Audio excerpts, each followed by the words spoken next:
Kingfisher airlines ಮುಳುಗಿ ವರ್ಷಗಳೇ ಕಳೆದರೂ ದೇಶ ಬಿಟ್ಟು ಓಡಿ ಹೋಗಿರುವ ಮದ್ಯದ ದೊರೆ ವಿಜಯ್ ಮಲ್ಯ ಸುತ್ತಲಿನ ಕಾನೂನು ಕುರುಕ್ಷೇತ್ರ ಮಾತ್ರ ಇನ್ನೂ ನಿಂತಿಲ್ಲ. ಆದರೆ ಈಗ ಬಾಂಬೆ ಹೈಕೋರ್ಟ್ನಿಂದ ಒಂದು ಅಚ್ಚರಿಯ ಹಾಗೂ ಸ್ಫೋಟಕ ಸುದ್ದಿ ಹೊರಬಿದ್ದಿದೆ. 10 ವರ್ಷಗಳಿಂದ ನಡೆಯುತ್ತಿರುವ ಈ ಹೈ ಪ್ರೊಫೈಲ್ ಹಗರಣದಲ್ಲಿ ಮಲ್ಯ ಕಡೆಯಿಂದ ದೊಡ್ಡ ವಾದವೊಂದು ಮುನ್ನೆಲೆಗೆ ಬಂದಿದೆ.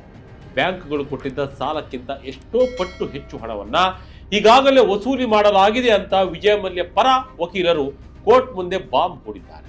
ಅಷ್ಟೇ ಅಲ್ಲ, ಮಲ್ಯರವರ ಸಿವಿಲ್ ಲಯಬಿಲಿಟಿ ಅಂದ್ರೆ ಸಾಲದ ಬಾಕಿ ಸಂಪೂರ್ಣವಾಗಿ ತೀರಿ ಹೋಗಿದೆ ಅಂತ ವಾದ ಮಂಡಿಸಲಾಗಿದೆ. ಹಾಗಾದ್ರೆ ಬ್ಯಾಂಕ್ಗಳು ವಸೂಲಿ ಮಾಡಿರುವ ಹಣ ಎಷ್ಟು? ಬಾಂಬೆ ಹೈಕೋರ್ಟ್ ಈಗ ಕೊಟ್ಟಿರುವ ಖಡಕ್ ಆರ್ಡರ್, ಈ ಎಲ್ಲ ರೋಚಕ ಮಾಹಿತಿಯನ್ನ ಈ ವಿಡಿಯೋದಲ್ಲಿ ಸಂಪೂರ್ಣವಾಗಿ ನೋಡ್ತಾ ಹೋಗೋಣ ಬನ್ನಿ.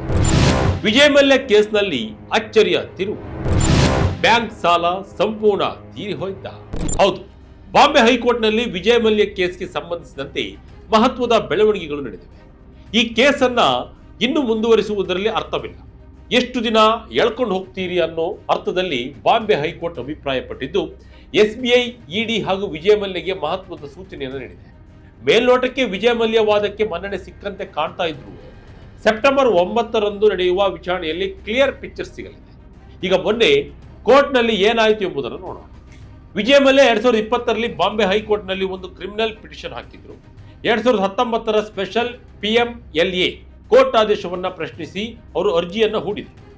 ED ಜಪ್ತಿ ಮಾಡಿದ್ದ ಮೂವಬಲ್ ಪ್ರಾಪರ್ಟೀಸ್ಗಳನ್ನು ಬಳಸಿ ಸಾಲ ವಸೂಲಿ ಮಾಡಲು SBI ನೇತೃತ್ವದ ಬ್ಯಾಂಕ್ ಕನ್ಸೋರ್ಟಿಯಂಗೆ ಆ ಕೋರ್ಟ್ ಅನುಮತಿ ನೀಡಿತು. ಇದನ್ನ ಮಲ್ಯ ಪ್ರಶ್ನಿಸಿದ್ರು. ಆದರೆ ಇತ್ತೀಚೆಗೆ ನಡೆದ ವಿಚಾರಣೆಯಲ್ಲಿ ಮಲ್ಯ ಪರ ಹಿರಿಯ ವಕೀಲ ಅಮಿತ್ ದೇಸಾಯಿ ರವರು ಕೋರ್ಟ್ಗೆ ಒಂದು ಶಾಕಿಂಗ್ ಸಬ್ಮಿಷನ್ ಕೊಟ್ಟಿದ್ದಾರೆ. ಸಾಲ ವಸೂಲಿ ಪ್ರಕ್ರಿಯೆಗಳು ಪೂರ್ಣಗೊಂಡಿದ್ದು ಈಗ ಪಿಟಿಷನ್ ಅಪ್ರಸ್ತುತವಾಗಿದೆ ಎಂದು ವಾದಿಸಿದ್ದಾರೆ. ಜಪ್ತಿ ಮಾಡಿರುವ ಆಸ್ತಿಗಳನ್ನು ಮಾರಾಟ ಮಾಡಿ ಬ್ಯಾಂಕ್ಗಳು ಈಗಾಗಲೇ ಸಾಲಕ್ಕಿಂತ ಅಧಿಕ ಹಣ ರಿಕವರಿ ಮಾಡಿವೆ ಎಂಬುದು ಅವರ ಮುಖ್ಯ ವಾದವಾಗಿದೆ. ಅಸಲಿ ಸಾಲ ಎಷ್ಟು? ವಸೂಲಿಯಾದ ಮೊತ್ತ ಎಷ್ಟು? ಕೋಟಿಗಳ ಲೆಕ್ಕಾಚಾರ ಬಿಚ್ಚಿಟ್ಟ ಮಲ್ಯಾಲಯ.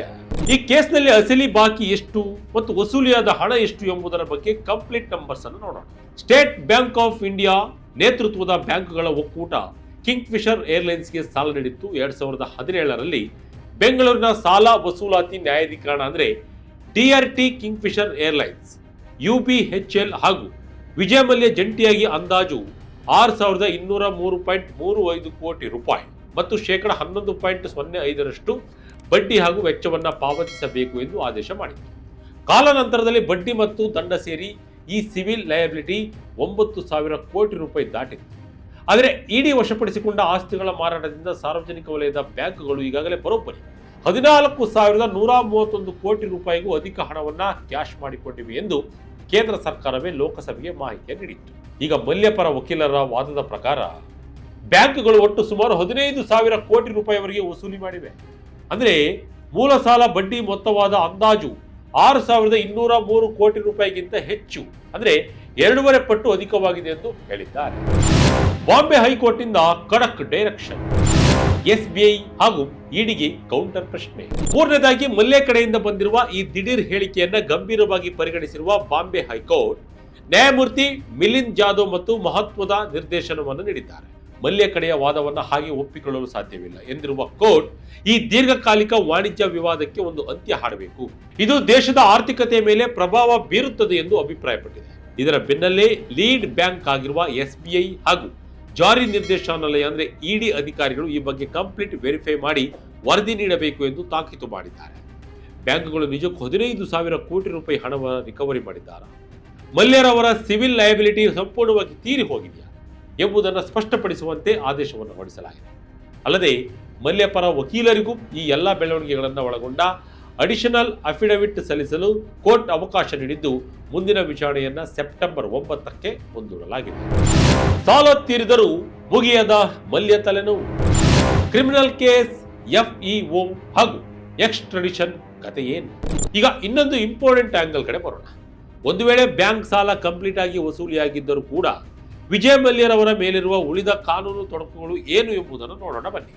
ಇಲ್ಲಿ ನಾವು ಅರ್ಥ ಮಾಡಿಕೊಳ್ಳಬೇಕಾದ ಮುಖ್ಯ ಸಂಗತಿ ಏನೆಂದರೆ, ಸಿವಿಲ್ ಸಾಲದ ವಸೂಲಿಗೂ ಮತ್ತು ಮಲ್ಯ ಎದುರಿಸುತ್ತಿರುವ ಕ್ರಿಮಿನಲ್ ಆರೋಪಗಳಿಗೂ ದೊಡ್ಡ ವ್ಯತ್ಯಾಸವಿದೆ. ಬ್ಯಾಂಕುಗಳ ಸಾಲ ತೀರಿದರೂ ಮಲ್ಯ ಮೇಲಿನ ಮನಿ ಲಾಂಡರಿಂಗ್ ವಂಚನೆ ಮತ್ತು ವಿಲ್ಫುಲ್ ಡಿಫಾಲ್ಟರ್ ಆರೋಪಗಳು ಹಾಗೆಯೇ ಇರುತ್ತವೆ. ಅಷ್ಟೇ ಅಲ್ಲ, ಅವರನ್ನ ಈಗಾಗಲೇ ಭಾರತ ಸರ್ಕಾರ ಫಿಸೆಟಿವ್ ಎಕಾನಮಿಕ್ ಅಫೆಂಡರ್ ಅಂದರೆ ತಲೆಮರೆಸಿಕೊಂಡ ಆರ್ಥಿಕ ಅಪರಾಧಿ ಎಂದು ಘೋಷಿಸಿದೆ. ತಮ್ಮ ಮೇಲಿನ ಈ ಟ್ಯಾಗ್ ಅನ್ನ ಪ್ರಶ್ನಿಸಿ ಮಲ್ಯ ಹೈಕೋರ್ಟ್ಗೆ ಹೋದಾಗ ಮೊದಲು ಭಾರತಕ್ಕೆ ಬಂದು ಖುದ್ದಾಗಿ ಅಫಿಡವಿಟ್ ಸಲ್ಲಿಸಿ ಎಂದು ಕೋರ್ಟ್ ಖಡಕ್ ಎಚ್ಚರಿಕೆಯನ್ನು ನೀಡಿತು. ಆದರೆ ಬ್ರಿಟನ್ನಲ್ಲಿ ಪಾಸ್ಪೋರ್ಟ್ ರದ್ದಾಗಿರುವುದರಿಂದ ನಾನು ಅಲ್ಲಿಂದ ಹೊರಡಲು ಸಾಧ್ಯವಿಲ್ಲ ಎಂದು ಕಾನೂನುಬದ್ಧವಾಗಿ ಸಾಧ್ಯವಿಲ್ಲ ಎಂದು ಮಲ್ಯ ತಿಳಿಸಿದರು. ಮತ್ತೊಂದೆಡೆ ಮಲ್ಯರವರ ಬ್ರಿಟನ್ ಗಡೀಪಾರು ಪ್ರಕ್ರಿಯೆಗಳು ಮುಂದುವರೆದಿದ್ದು ಅಡ್ವಾನ್ಸ್ಡ್ ಸ್ಟೇಟ್ನಲ್ಲಿದೆ ಎಂದು ಭಾರತ ಸರ್ಕಾರ ತಿಳಿಸಿದೆ. ಆದರೆ ಅಲ್ಲಿನ ಯಾವುದೋ ಒಂದು ಸಣ್ಣ ಕಾನೂನು ತೊಡಕಿನಿಂದಾಗಿ ಫೈನಲ್ ಹಸ್ತಾಂತರ ವಿಳಂಬವಾಗ್ತಾ ಇದೆ. ಇದರ ಜೊತೆಗೆ ಇಡಿ ಜಪ್ತಿ ಮಾಡಿದ ಹಣದಿಂದ ಇತ್ತೀಚೆಗೆ ಮಾಜಿ ಕಿಂಗ್ಫಿಶರ್ ಉದ್ಯೋಗಿಗಳ ಬಾಕಿ ಪಾವತಿಗಾಗಿ ಸುಮಾರು 311 ಕೋಟಿ ರೂಪಾಯಿಗೂ ಅಧಿಕ ಹಣವನ್ನ ವಿತರಿಸುವ ಪ್ರಕ್ರಿಯೆಯೂ ನಡೆದಿದೆ. ಅಂದರೆ ಸಾಲ ಪಡೆದ ಬ್ಯಾಂಕ್ಗಳು ಮಾತ್ರವಲ್ಲದೆ ಇತರೆ ಕ್ಲೈಮ್ಗಳು ಇಲ್ಲಿ ಸೆಟಲ್ ಆಗ್ತಾ ಇದ್ದಾವೆ. ಒಟ್ಟಿನಲ್ಲಿ ದಶಕಗಳಿಂದ ಕಂಟಿನ್ಯೂ ಆಗುತ್ತಿರುವ ವಿಜಯ ಮಲ್ಯ ಪ್ರಕರಣ ಕೊನೆಗೂ ಸಮಾಪ್ತಿ ಹಂತಕ್ಕೆ ಬಂದಿದೆ. ಬ್ಯಾಂಕ್ ಸಾಲ ತೀರುವಳಿ ವಿಚಾರವಾಗಿ ಹೈಕೋರ್ಟ್ ನಡೆಸಿರುವ ಈ ಹೊಸ ವಿಚಾರಣೆ ಭಾರಿ ಕುತೂಹಲವನ್ನು ಮೂಡಿಸಿದೆ. ಬ್ಯಾಂಕ್ಗಳ ಮೂಲ ಸಾಲದ ಬೇಡಿಕೆಗಿಂತಲೂ ಅಧಿಕ ಹಣ ಜಪ್ತಿ ಮಾಡಲಾದ ಆಸ್ತಿಗಳಿಂದ ರಿಕವರಿ ಆಗಿದೆ ಎಂಬ ಮಲ್ಯವಾದವು ಸತ್ಯವೋ ಅಥವಾ ಸುಳ್ಳು ಎಂಬುದು ಗೊತ್ತಾಗಬೇಕಾಗಿದೆ. ಇದು SBI ಮತ್ತು ಇಡಿ ಸಲ್ಲಿಸಿರುವ ವೆರಿಫಿಕೇಶನ್ ರಿಪೋರ್ಟ್ ಬಳಿಕವಷ್ಟೇ ಅಧಿಕೃತವಾಗಿ ತಿಳಿಯಲಿದೆ. ಒಂದು ವೇಳೆ ಸಿವಿಲ್ ಸಾಲಗಳು ಸಂಪೂರ್ಣವಾಗಿ ತೀರಿ ಹೋಗಿದ್ರೆ ಹೈಕೋರ್ಟ್ ನೀಡಿರುವ ಈ ನಿರ್ದಿಷ್ಟ ಅರ್ಜಿ ಇತ್ಯರ್ಥಗೊಳ್ಳಬಹುದು. ಆದರೆ ಮಲ್ಯಗೆ ಇರುವ ಸಂಕಷ್ಟ ಮಾತ್ರ ನಿಲ್ಲ. ಅವರ ಮೇಲಿನ ಕ್ರಿಮಿನಲ್ ಕೇಸ್ಗಳು ಮತ್ತು ಬ್ರಿಟನ್ನಿಂದ ಭಾರತಕ್ಕೆ ಗಡೀಪಾರಾಗುವ ಕಾನೂನು ಹೋರಾಟಗಳು ಮುಂದೆಯೂ ಕಂಟಿನ್ಯೂ ಆಗುವುದರಲ್ಲಿ ಯಾವುದೇ ಅನುಮಾನವಿಲ್ಲ. ಈ ಹೈ ಪ್ರೊಫೈಲ್ ಸ್ಟೋರಿಯಲ್ಲಿ ಮುಂದಿನ ತಿಂಗಳು ಯಾವ ಮಹತ್ವ ತಿರುವನ್ನು ಪಡ್ಕೊಳ್ಳುತ್ತೆ ಅನ್ನೋದನ್ನು ಕಾದು ನೋಡಬೇಕಿದೆ. ಈ ಕೇಸಿನ ಬಗ್ಗೆ ತಮ್ಮ ಅಭಿಪ್ರಾಯವನ್ನು ಕಮೆಂಟ್ ಮೂಲಕ ತಿಳಿಸಿ. ಇದಾಗಿತ್ತು ಕ್ಷಣದ ಅಪ್ಡೇಟ್. ಇದೇ ರೀತಿಯ ಅಪ್ಡೇಟ್ಗಳಿಗಾಗಿ Vijaya Karnataka website, YouTube page, Facebook page follow ಮಾಡ್ತಾ ಇರಿ. ಧನ್ಯವಾದ.